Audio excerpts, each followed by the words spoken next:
Hey Meg, happy Future Friday. This is the place where we interview amazing female founders, operators, leaders in transformative technologies to get their hot take on where they think the future is going. So I'm so grateful to have you here today. You are part of the very first DAO I ever somehow found myself in, which was Index Co-op. And we'll dive into like what that all is. But now you've just been such an incredible product leader in the space, in the Web3 space. And I can't wait to share your story. So to kick us off, I'd love if you would just give us a bit of what you're up to these days and where you're calling in from. Oh, thank you so much. I am so honored to be here. There's so many amazing female founders and leaders on the video show. And so I'm just honored to be among them. I've been in Web3 for a couple of years, and I'm currently at Gitcoin, where I lead product for Grants Stack. And Grants Stack, if you've ever heard of Gitcoin, Grants Stack is probably the thing that you're familiar with. It helps people create, manage, and run grants rounds, and provides ways for communities and supporters to also engage with funding projects that they care about. And I've been there for about 3 months, so I'm still figuring out what I'm doing around there, but that's really the fun part of starting a new job.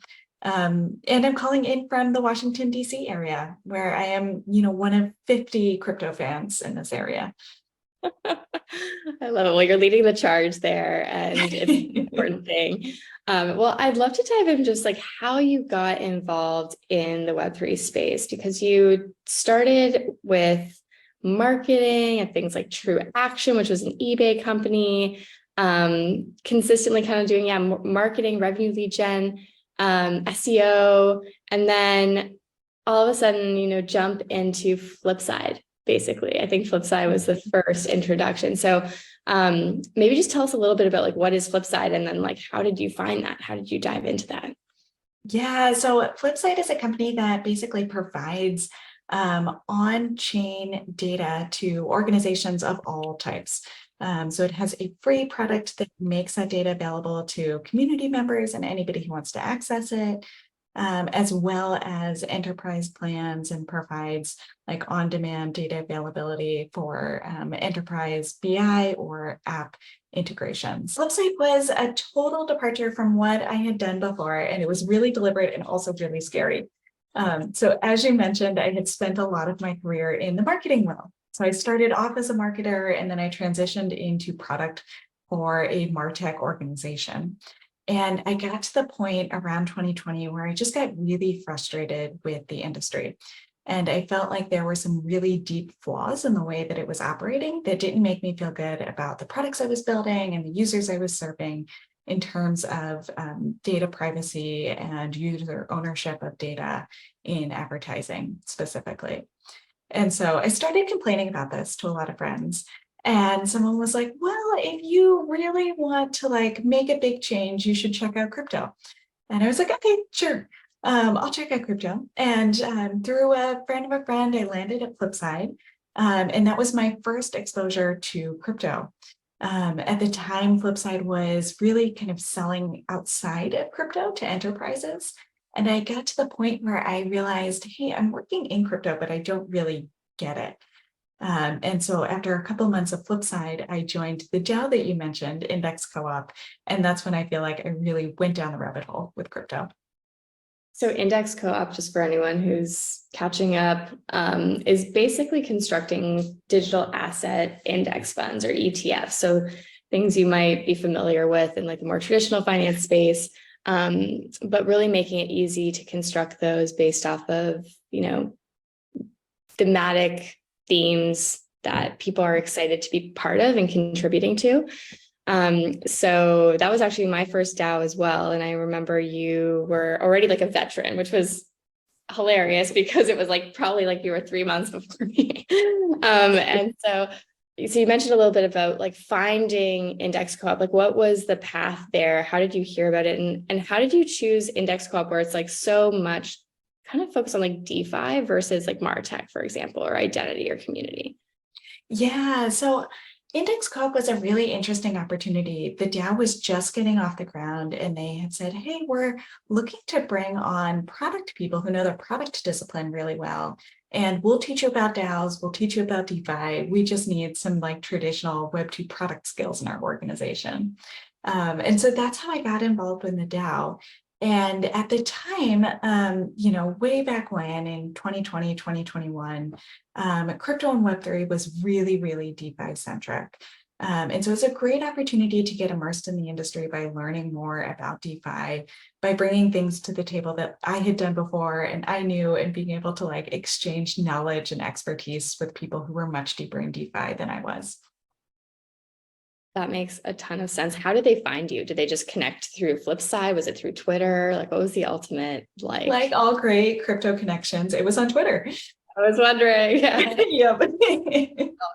I think that's how I founded X Co-op too. I forget who reached out, but they were just like, you should check out this like women-centric group in Index Co-op. And I was like, this is super cool. So, and then we used to gather basically every week or every 2 weeks, the women of Index Co-op, and that ended up kind of sparking, a lot of really cool projects and people and relationships. So very grateful for those times. It definitely was a pretty cool moment in time. And so now you've moved into Gitcoin from Flipside, and if you just share a little bit about like what drove you to decide like Gitcoin was a place where you wanted to use your superpowers and your talents, and how that connects to some of your original vision of creating products that kind of do good in the world.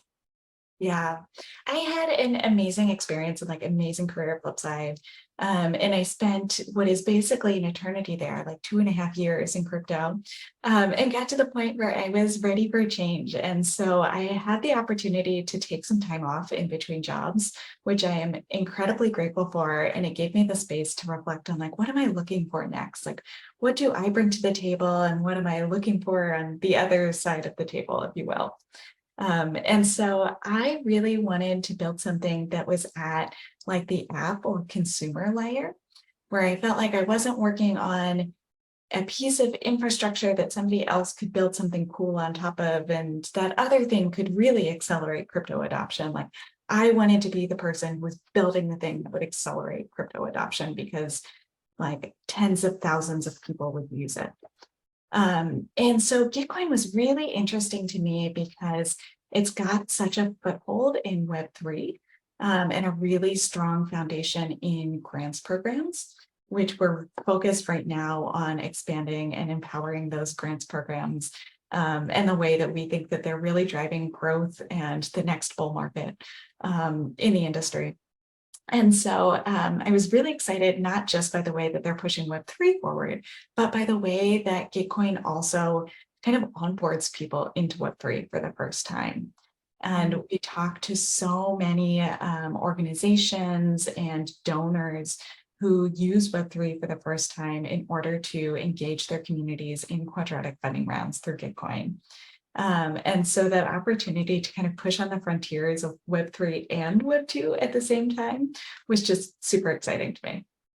I love that. And so when you think about this path that you've been on the last few years, what do you think has been the most exciting thing that you would want others to know? The thing that gets me excited is novel uses of tech that communities get behind.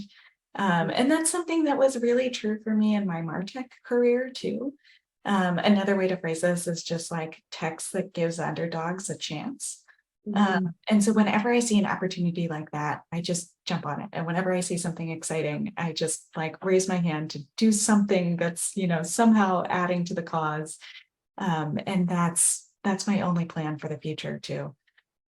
I love that. And so like now, we're in this sort of more bear market. There's been a ton of chaos in the industry, right? Like the use cases, it can be sometimes disheartening where you're like, go into this space with this vision of like doing good for the world, helping the underdog. And then like these big, upsets happen. I'm curious, like, what are the aspects, whether it's people or companies or products or use cases that are really inspiring you and keeping you lit up of like where this is all going, and that could also include parts of Gitcoin. Yeah, what a week to ask this question too. We've had what meme coin pumps this week. We've had exploits, we've had hacks, we've had some bad actors surfacing again. And it does feel like one of those weeks where it's really hard to say this industry is doing great stuff and I'm so proud to be part of it. Like that really gets hard in crypto way too frequently. And at the same time, as you mentioned, there are all these pockets of good stuff happening. I just talked to someone this morning at XMTP who is pioneering basically consent-based messaging. And as a former marketer, I am so guilty of sending so many non-consent-based messages, and B, recognize that like, oh, that's totally unsustainable. It's a race to the bottom. And so seeing people who recognize that and are doing something about it, like those are the kinds of examples that luckily I find at least once a week in crypto, and that keeps me motivated. I think that's so important. It's like being able to share that, especially, at some point you start to be kind of like embarrassed to share what you do and like what industry you are in, because people kind of automatically associate it with like a casino or a scamming. And you're like, oh, there's so many great things. Like to your point, Gitcoin's quadratic funding.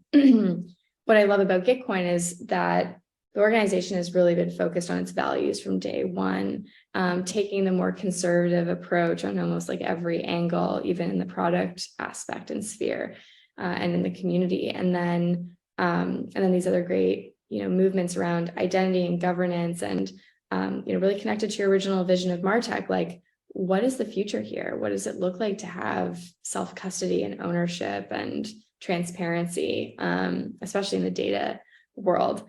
On the topic of data, which I wanted to talk to you about, because you had put together such an amazing, more traditional finance, cost modeling and evaluation, like real like operating system for Gitcoin, which is like kind of totally out of your purview, right? It's like you're really product centric, and you basically helped guide the other product leads on thinking about actually like the value capture, sustainability, and like economics of the products that were being built. Can you touch on that a little bit about like what inspired you to do that? Where did that come from? And is it kind of obviously like connected to this through line of flip side where data and the power of data and transparency seems to be very important to you? And I'm curious how that's shown up. Yeah, absolutely. Transparency is a really core key value, like core value of how I work. And data is like the most powerful tool for transparency that I found. The example that you mentioned is, it was brought about by a drop in our token prices a couple of weeks ago. And every organization with a token-based treasury has gone through a version of this over the last year, where we say, hey, our token price has dropped. How do we evaluate the health of our organization? What do we do about it? Like, what are the set of actions that we have available to respond? And the activity that I did was some financial budgeting and modeling that was experience that I've picked up from being in kind of general manager roles during my product career. And so I've managed products where I also owned the P&L for those projects, including an experience leading metrics DAO at Flipside Crypto. And so talk about the intersection of like transparency and data. It was a DAO which leans very much towards transparency, operates very in the open, that was full of analysts. Like we are a DAO that basically match makes analysts between anybody who has questions that they need answered using data. And so it was really the perfect opportunity to hone these skills and be able to get really comfortable with those types of exercises, which I recreated at Gitcoin. You did a full, basically like token simulation where it's like, if the price goes here, here's what happens to our treasury. And I think that that's kind of under emphasized and prioritized at times when designing product, and even just for the sustainability of some of these communities. So I just thought that was such an like impressive and exciting example. And like my follow-up question to you would be, you have found yourself in these spaces like metrics DAO and even just in a P&L management role that really helped you build those skills and capabilities. What advice do you give to other product leaders who may not feel as comfortable with something like budgeting or Google Sheets or, any of these tools that can feel very intimidating for jumping into the numbers and really seeing if like what you're building, the user growth, and then the benefit to the treasury and the community is really worthwhile pursuing and spending those resources, time, energy, money.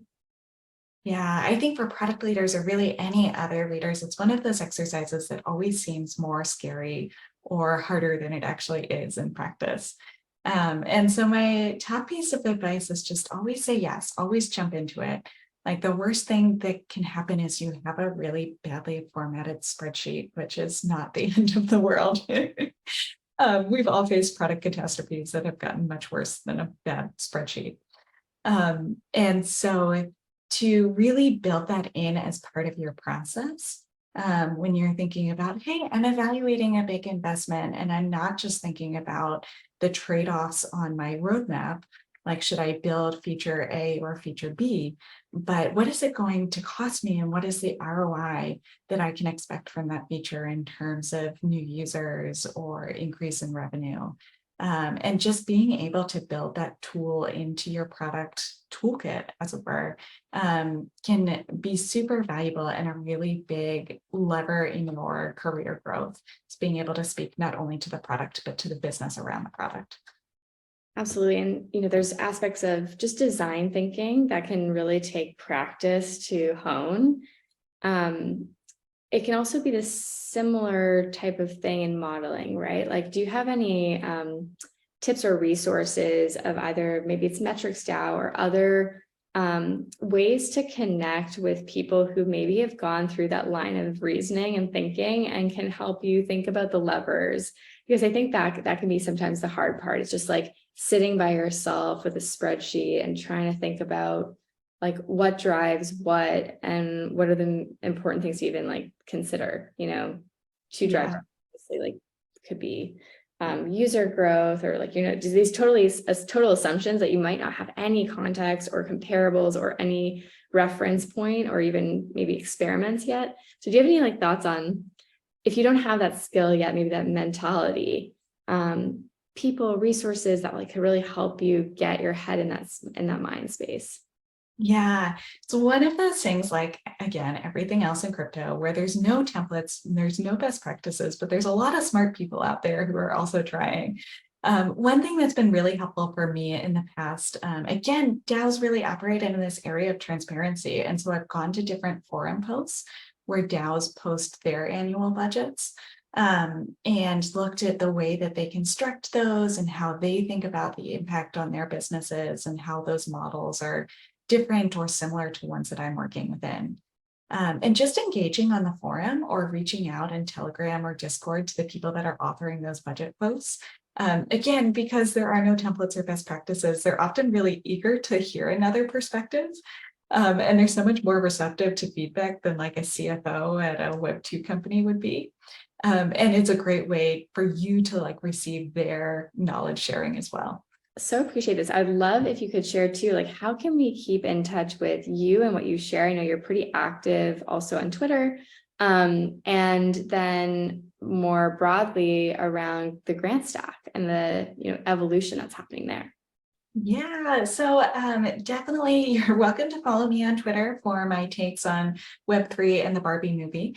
You can find me at Meg Lister. And then you can find us at Gitcoin and at Grants Stack on Twitter as well. And our team is super active there. We always love to hear from users and we'd love to hear feedback and ideas or experiences running grants in Web3. Well, thank you. And I know we have a grants round right now open, so that's exciting for anyone listening to check it out. Super easy to create a proposal and be part of this quadratic funding round. So thank you so much for everything that you shared, all the good tips and tricks and your hot takes on where this is all going, especially around data and the transparency around data. So thanks so much, Meg. Oh, thank you so much. It was great to chat.